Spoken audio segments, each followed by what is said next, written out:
Hi, it's Brandon from thirstgym.com. Today we're going to talk about an exercise called the kettlebell windmill. This is a great abdominal, full body exercise. It's going to help your athletes and your clients just move better, but also improve some upper body strength as well. What you're going to need is you are going to want a kettlebell for this exercise, and I also make sure that your athlete, your client, kind of gets an idea of how to kind of control their body in space. That can be very vague. I would say your first time personal training client or your first time athlete getting into strength and conditioning, probably not the exercise for them. There's probably lower hanging fruit that we can establish early on and then kind of build towards an exercise like this. I'll also say this helps athletes and people just move better. I move pretty terribly. All my powerlifting over the years, kettlebell windmill is very, very challenging for me. So if you got somebody that's stiff, an exercise like this might also work really good to help them realize how stiff they truly are. And just a daily dose of doing a couple reps on each side as part of your warm-up could potentially go a long way for some of those athletes, just to keep their back and their hips and their shoulders feeling good all year round. Now, I really do like this exercise for baseball, softball, tennis, volleyball, any kind of rotational based athlete where rotating is incredibly important, where that's hitting the volleyball, hitting a tennis racket, hitting a baseball, anything like that, a great exercise for sure. So what we're going to do here with the kettlebell is we're going to put our hands through it, through the horns, hold on to it, and then we're going to press it overhead. As I have this here, my right hand is up. We want to make sure that my left leg is forward, my right leg is back, okay? And then what we're going to do from this position is I'm going to take my left hand, my free hand, and basically I want to try to rotate about my body to follow this kettlebell with my eyes. And I'm going to take this hand and I'm going to try to bring it to my ankle on my left. So left hand, left ankle, back leg is kind of up on the toe here. And what we're going to try to do is we're going to try to hinge back this way and side bend down and basically try to make a straight line for my hands. And then I'm trying to get that left hand as close as I can to my ankle if you can't do it, or even get it to your hand to the ground if you happen to be somebody that is pretty mobile. By all means, certainly do that. So here, always look at the kettlebell the whole time. That's going to help you idea where to go. Basically, you're just going to keep pushing your hips back.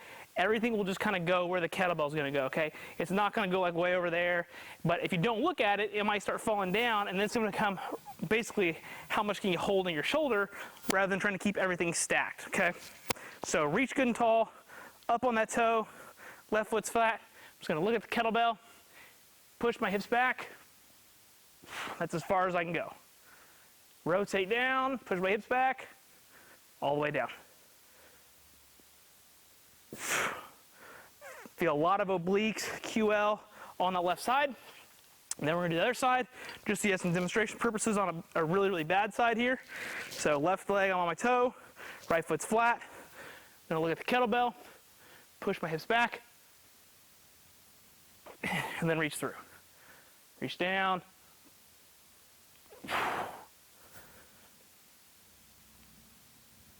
Just like that, okay? So a lot of obliques, QL, abdominals, lats, shoulder stabilizers, and then also on top of that, the hinging piece, and then adding a triplanar piece with having rotation, and then moving in the frontal and sagittal planes as well is what makes this a very challenging exercise. So got to be strong, got to be mobile to be able to get the most out of this. But again, it's also a good way to help unlock those pieces and move a little bit better just through your daily life. Now, when it comes to programming exercise like this, we've already kind of discussed kind of how that might fall. So someone like me, this would be a great warm-up thing. Probably not a good way to try to get stronger, but be able to open up some new ranges of motion that you can potentially train in. Same thing with your baseball, softball, tennis players. Feel free to add that as part of their dynamic warm-up, and you'll see some improved thoracic rotation about that athlete.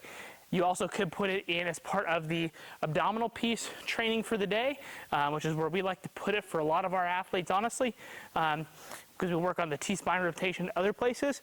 But what you can do is then have about 3 to 6 reps on each side, really controlling and owning each position, and then coming back up and driving that hip through. That works really great, again, for about 3 to 4 sets. And then also as well, you could just use it as a daily activity to do at home. You could find a light kettlebell at a store or whatever and perform that every day, almost just like you're flossing, and it's going to just help you move better. So there's a lot of good implementations from this exercise. Again, very challenging for somebody that's stiff like me, just shows that I need it more. But there you go. If you got any questions, leave them in the comment section. Thanks. Have a great day.